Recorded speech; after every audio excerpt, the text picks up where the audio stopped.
भाग 2 में हम पद संख्या 4 से 6 की व्याख्या करेंगे। पद संख्या 4, सारंग धुनि सुनावे घन रस बरसावे मोर मन हर्षावे अति अभिराम है। जीवन आधार बड़ी गरज करन हार तपति हरन हार देत मन काम है। शीतल सुभग जाकी छाया जग सेनापति पावत अधिक तन मन विश्राम है। संपे संग लीन सन्मुख तेरे बरसाऊ आयो घनश्याम सखी मानो घनश्याम है। सेनापति के पदों में श्लेष अलंकार का प्रयोग बहुतायत से हुआ है। उन्होंने कहा भी है, कोई है अभंग कोई पद है सभंग, अर्थात उनके पदों में कोई अभंग पद श्लेष अलंकार का उदाहरण है तो कोई सभंग पद श्लेष अलंकार का। इसी तरह सेनापति ने यह भी कहा है कि जाकी द्वे अर्थ कविताएं निर्वाह की, अर्थात मेरी कविताएं द्वे अर्थ की है, दो अर्थ की है। इस दृष्टि से यह पद भी श्लेष अलंकार का उदाहरण है, जिसमें उन्होंने दो अर्थ के संदर्भ में इस पद की रचना की है। एक बादल के अर्थ में, दूसरा श्री कृष्ण के अर्थ में। सारंग धुनि सुनावे घन रस बरसावे, पहले हम बादल के अर्थ में देखते हैं। सारंग धुनि सुनावे घन रस बरसावे मोर मन हर्षावे अति अभिराम है। सारंग अर्थात चातक, सारंग अर्थात मोर, धुनि सुनावे, जब बादल गरजते हैं तो मोर अपनी ध्वनि सुनाते हैं, मोर बोलने लगते हैं। घन रस बरसावे, घन अर्थात बादल, रस अर्थात पानी, पानी बरसाते हैं। मोर मन हर्षावे, मोर अर्थात मेरा, मोर अर्थात मोरों का, मन हर्षावे मन प्रसन्न होता है, अति अभिराम है और वह दृश्य अत्यंत अभिराम अर्थात सुंदर लगता है। जब बादल आते हैं तो चातक बोलने लगते हैं, बादल पानी बरसाते हैं, मेरा और मोरों का मन हर्षित होता है और यह दृश्य अत्यंत अभिराम है, सुंदर है। वे कहते हैं कि जीवन आधार, बादल जीवन को आधार देने वाले हैं। बारिश होती है तभी फसल होती है और उसी से जीवन चलता है। बारिश से ही विभिन्न पशु पक्षियों का भी भरण पोषण होता है। तो जीवन आधार बड़ी गरज करनहार, और बादल बड़ी गर्जना करने वाले हैं। गरज अर्थात गर्जना, करनहार करने वाले हैं। तपति हरनहार, तपति अर्थात गर्मी को हरने वाले हैं। देत मन काम है, और मन को कामना देते हैं, मन में इच्छाएं उत्पन्न करते हैं। शीतल सुभग जाकी छाया जग सेनापति, बादलों की छाया शीतलता प्रदान करती है, भाग्य प्रदान करती है। वे कहते हैं शीतल सुभग जाकी छाया जग सेनापति, संसार के लिए उसकी छाया, उन बादलों की छाया शीतलता प्रदान करने वाली है, भाग्य प्रदान करने वाली है। पावत अधिक तन मन विश्राम है, और बादलों की छाया में और बादल आने से तन और मन दोनों को विश्राम प्राप्त होता है। पावत अधिक तन मन विश्राम है। संपे संग लीने, संपे अर्थात बिजली, बिजली संग लीने साथ में लिए, सन्मुख तेरे बरसाऊ, सन्मुख मने सामने, तेरे बरसाऊ न वर्षा करने वाले, आयो घनश्याम सखी मानो घनश्याम है। आया घनश्याम अर्थात काले बादल, सखी मानो घनश्याम अर्थात श्री कृष्ण है। अंतिम पंक्ति में ही दोनों अर्थ स्पष्ट होते हैं। दूसरा श्री कृष्ण के संदर्भ में कि सारंग धुनि सुनावे, सारंग अर्थात बांसुरी। श्री कृष्ण जब आते हैं तो बांसुरी की धुनि सुनाते हैं, ध्वनि सुनाते हैं। घन रस बरसावे, घन अर्थात अधिक, रस अर्थात प्रेम। जब श्री कृष्ण बांसुरी बजाते हैं तो अत्यधिक प्रेम बरसाते हैं। जब बांसुरी बजाते हैं, बांसुरी की ध्वनि के साथ साथ प्रेम का रस बरसता है। मोर मन हर्षावे, जिससे मेरा मन अत्यंत हर्षित होता है। अति अभिराम है, श्री कृष्ण अत्यंत सुंदर है। जीवन आधार, श्री कृष्ण जीवन के आधार हैं, जीवन के मूल हैं। बड़ी गरज करनहार, कृष्ण बड़ी ही मिन्नतें करवाते हैं। तपति हरनहार, तपति अर्थात पीड़ाओं को हरने वाले हैं। देत मन काम है, और मन में कामना, इच्छा उत्पन्न करते हैं श्री कृष्ण। शीतल सुभग जाकी छाया जग सेनापति, सेनापति कहते हैं संसार में जिनकी छाया, श्री कृष्ण की कृपा शीतलता प्रदान करती है, भाग्य प्रदान करती है, और पावत अधिक तन मन विश्राम है। और तन और मन दोनों ही श्री कृष्ण की छाया में विश्राम पाते हैं, शांति पाते हैं। संपे संग लीने, संपे अर्थात ऐश्वर्य, संग लीने साथ में लिए, सन्मुख तेरे बरसाऊ, तेरे सम्मुख आकर वर्षा करने वाले हैं, प्रेम की बारिश करने वाले हैं। हे सखी आयो घन श्याम, हे सखी श्री कृष्ण आए ऐसे हैं मानो घन श्याम है, मानो बादल है।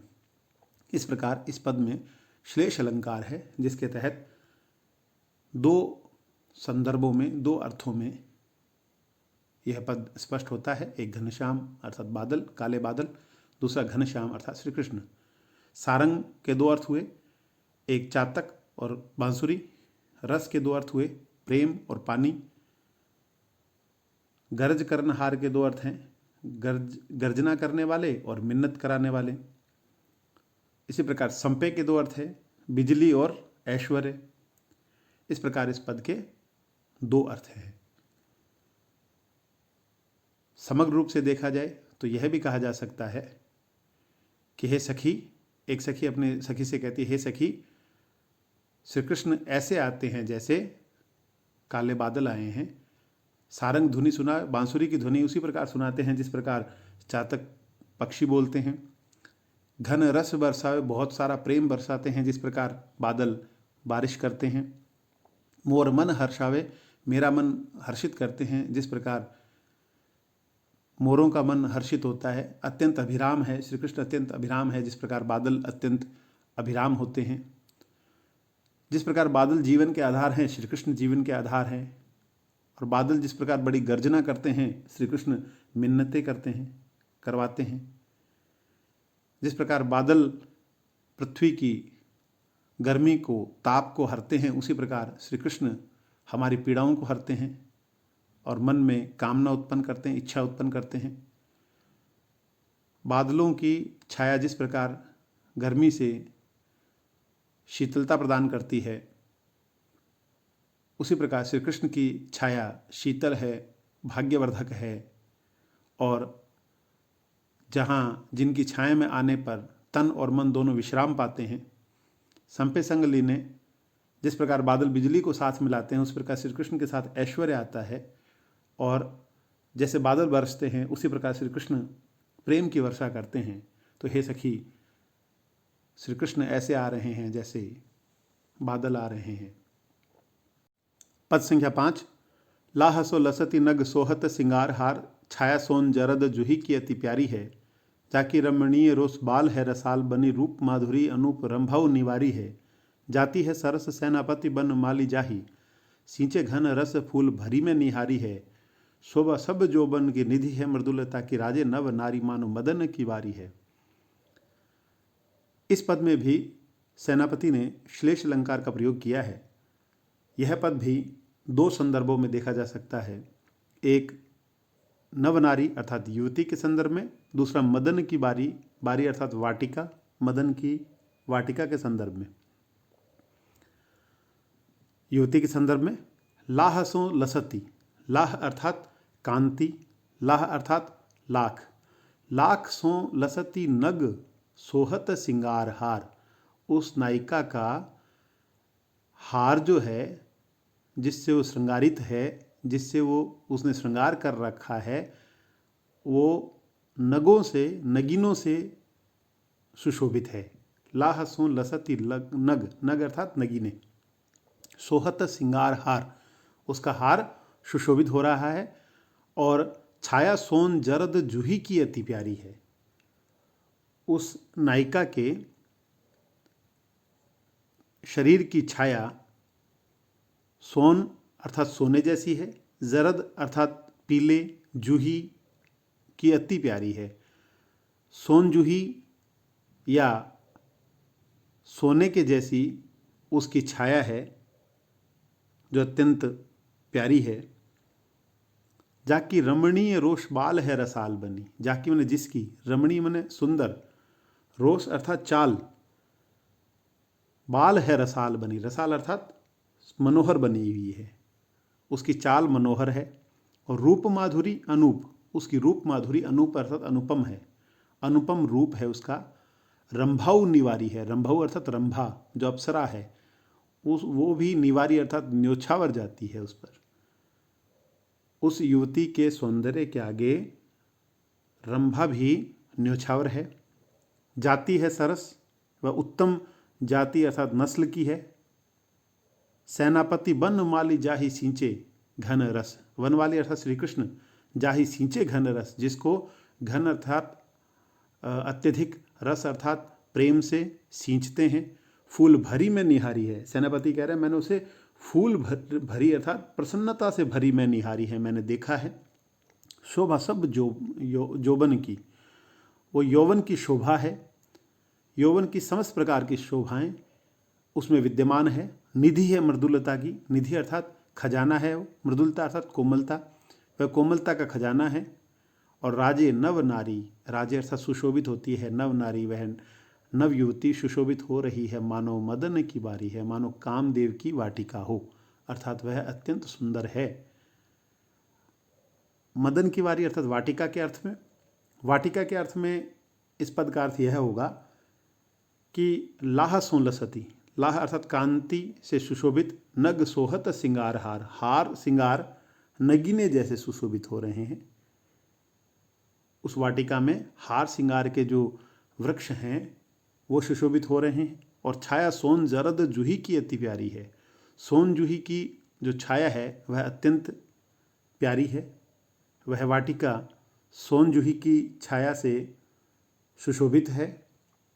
जाकी रमणीय रोष बाल है रसाल बनी, रोष अर्थात पंक्ति, इस वाटिका में रमणीय पंक्ति है। रसाल अर्थात आम्र मंजरियों की, रसाल अर्थात आम, बाल अर्थात बाला।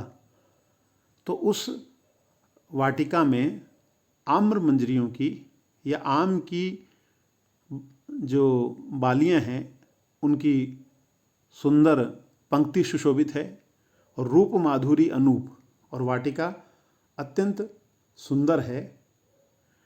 और रूप माधुरी अनूप रंभाऊ निवारी है, रंभाऊ अर्थात रंभा अर्थात केले, वहाँ केले के वृक्ष भी अपनी रूप माधुरी को प्रकट कर रहे हैं। केले के वृक्षों की भी रूप माधुरी अनुपम है। जाति है सरस, वहाँ जो वाटिका है उसमें लगे हुए वृक्षों की, फूलों की नस्ल सरस है, रसयुक्त है। आम, केले आदि के जो वृक्ष लगे हुए हैं वो रसयुक्त हैं। सेनापति कहते हैं वन माली जाहि सींचे घन रस, वन माली अर्थात माली जिसको सींचता है, घन रस अर्थात अत्यंत प्रेम से सींचता है, अत्यंत मन से, रस अर्थात पानी से सींचता है। फूल भरी में निहारी है, और वाटिका फूलों से भरी हुई में निहारी है। सेनापति कहते हैं उस वाटिका को मैंने फूलों से भरी हुई निहारा है। और शोभा सब यौवन की, उस वाटिका में प्रकृति का यौवन भरा हुआ है, प्रकृति के यौवन की शोभा से युक्त है।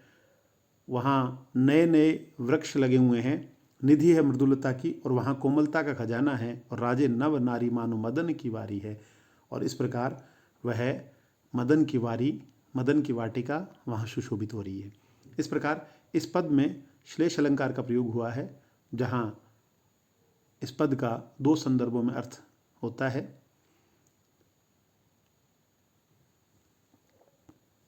पद संख्या 6, लीने सुघराई संग सोहत ललित अंग, सूरत के काम के सुघर ही बसती है। गौरी नवरस राम करी है सरस, सोहे सुहे के परस कल्याण सरसती है। सेनापति जाके बांके रूप उर्झत मन, बीना में मधुर नाद सुधा बरसती है। गुजरी झनक मांझ सुभग तनक, हम देखी एक बाला रागमाला सी लसती है। इस पद में भी श्लेष अलंकार का प्रयोग है। सेनापति ने इस पद में भी द्वे अर्थ अर्थात दो अर्थ प्रयुक्त किए हैं। वे कहते हैं कि देखी एक बाला, मैंने एक बाला को, एक युवती को, एक स्त्री को देखा है जो रागमाला सी लसती है, जो रागमाला के जैसे लसती अर्थात सुशोभित होती है, जो रागमाला जैसी है। तात्पर्य यह है कि इस पद में उन्होंने युवती और रागमाला के संदर्भ में इस पद की रचना की है। युवती के संदर्भ में देखते हैं कि लीने सुघराई, सुघराई अर्थात उसका उसका जो शरीर है वो सुगढ़ित है, अच्छी तरह गढ़ा हुआ है। ईश्वर ने उसकी रचना सुंदर की है। संग सोहत ललित अंग, और साथ में उसके ललित अर्थात सुंदर अंग सुशोभित होते हैं। और सूरत के काम के सुघर ही बसती है। सूरत अर्थात ध्यान, सूरत अर्थात रति, और काम के सुघर ही बसती है, वह सुंदर घर में बसती है। अर्थात सूरत के घर में वह रहती है। गोरी नव रस राम करी है सरस, और वह गोरी है, गौरवर्ण वाली है। नव रस, नवीन रसों से या 9 रसों से युक्त है। राम करी है सरस, ईश्वर ने उसे सरस बनाया है। सरस अर्थात प्रेम से युक्त बनाया है। सूहे के परस, सूहे अर्थात महक, खुशबू, उसकी खुशबू के परस अर्थात छूने मात्र से कल्याण सरस्वती है। कलियाँ सरस्ती अर्थात सरस, रस से युक्त हो जाती है, कलियाँ खिल जाती है। सेनापति जाके बांके रूप उर्झत मन, सेनापति कहते हैं उस युवती के, उस सुंदर बाला के बांके रूप में मन उलझ जाता है। उर्झत मन, मन उलझ जाता है। और वीणा में मधुर नाद सुधा बरसती है, और उसके मधुर नाद, नाद अर्थात ध्वनि, उसकी मधुर आवाज में वीणा की तरह सुधा बरसती है। सुधा अर्थात अमृत बरसता है।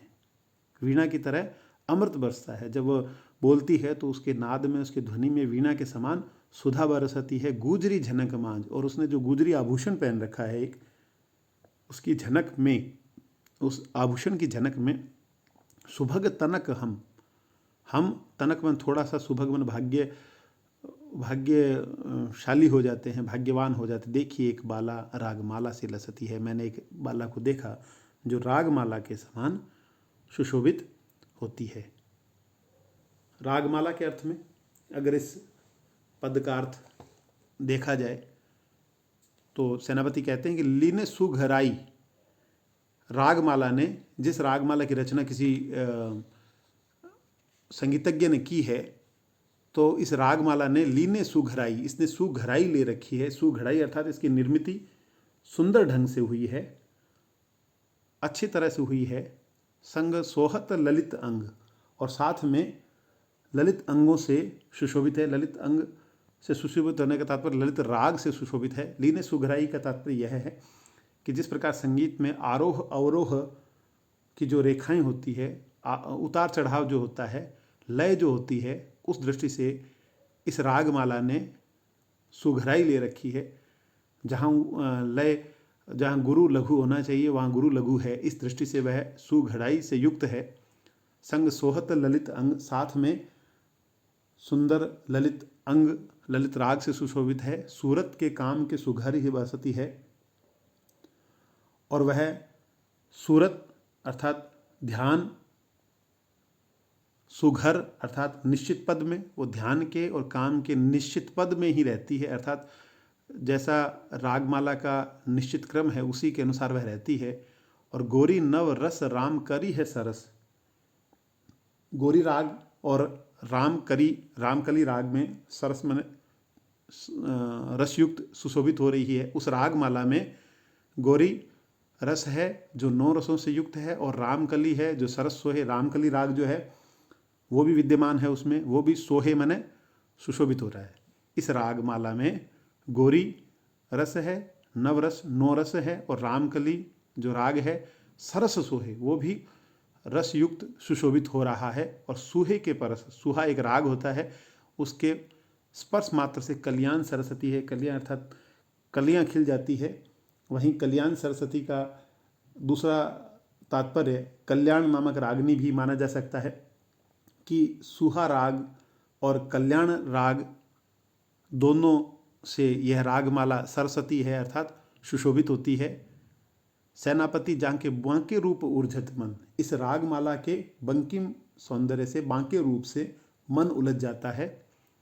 और इसके साथ साथ, इस रागमाला के साथ साथ जब वीणा बजती है तो वीणा की नाद में, मधुर नाद में सुधा बरसती है, अमृत बरस रहा है। और गुजरी झनक मांझ, और इसमें एक गुजरी नामक राग की भी बात बताई है कि गुजरी राग की झनक में सुभग तनक हम, सुभग मने सौभाग्य शील हो जाते हैं हम। और देखिए एक बाला रागमाला सी लसती। इस प्रकार इन राग रागनियों के समूह में के समान एक बाला को मैंने देखा। इस प्रकार इस पद में भी सेनापति ने श्लेष अलंकार का प्रयोग किया है, जहाँ दो अर्थों में ये कविता दिखाई देती है। एक युवती या सुंदर बाला के संदर्भ में और दूसरी रागमाला के संदर्भ में। सुंदर बाला के संदर्भ में उन्होंने बताया कि वह बालिका सुंदर है, जिसके सुंदर अंग है और वह सूरत और काम के घर में ही बसती है। वह गोरी है, 9 रसों से युक्त है और राम ने उसे सरस बनाया है और उसकी महक मात्र से कलियां खिल जाती हैं और जिसके बांके रूप में मन उलझ जाता है और जिसकी वाणी में वीणा का मधुर नाद या अमृत बरसता है और उसके आभूषणों की झनक में ही व्यक्ति आनंदित होता है। दूसरी तरफ रागमाला के अर्थ में देखें तो रागमाला के अर्थ में इस रागमाला में जो विभिन्न राग रागनियों से युक्त है, इसने सुघड़ाई ली भी है और इसमें ललित राग भी है और साथ ही गौरी जो नवरसों से युक्त है, रामकली राग है, सुहा राग है, कल्याण राग है और इन सभी से इस रागमाला से मन उलझता है। मन उलझ के रुक जाता है, वहीं ठहर जाता है और साथ में जो वीणा बजती है उसके मधुर नाद में मानो अमृत बरस रहा हो और गुजरी राग की झनक में भी मनुष्य भाग्यशाली अपने आप को समझता है। इस प्रकार ऐसी राग रागनियों के समूह में, ऐसी रागमाला में एक रागमाला के समान एक बाला सेनापति कह रहे मैंने देखी है।